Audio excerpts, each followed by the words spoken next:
Hello everyone, good day. I'm Johan Miguel A. De Luria, and today I'm presenting my performance task in health by demonstrating the proper first aid procedure for a choking infant.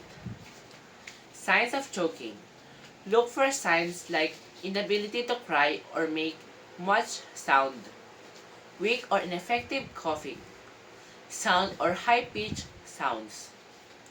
While inhaling, difficulty breathing, bluish skin color, or loss of consciousness.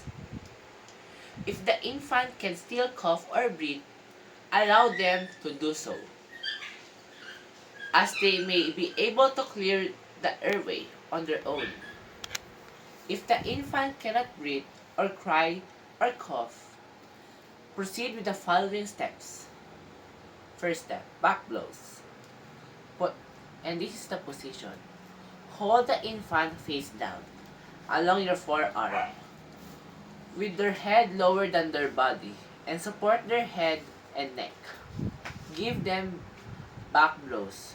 Use the heel of your hand to give up 5 firm blows between the infant's shoulder blades.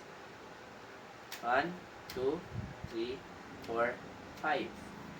Check after each blow. See if the object has come out. The second step is chest thrust. If back blows don't dislodge the object, turn the infant face up on your forearm with their head lower than their body. Give chest thrust. Place 2 fingers in the middle of their breastbone, just below the nipple line, and give up to 5 quick thrusts down, compressing the chest about 1.5 inches. 1, 2, 3, 4, 5. Check after each thrust. See if the object has come out. Continue alternating. Repeat continue alternating 5 back blows and 5 chest thrusts until the object is dislodged.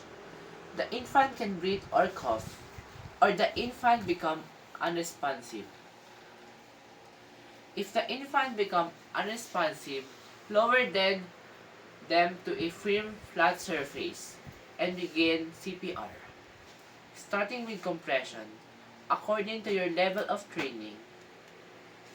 Train responders after each set of compression and before attempting breaths.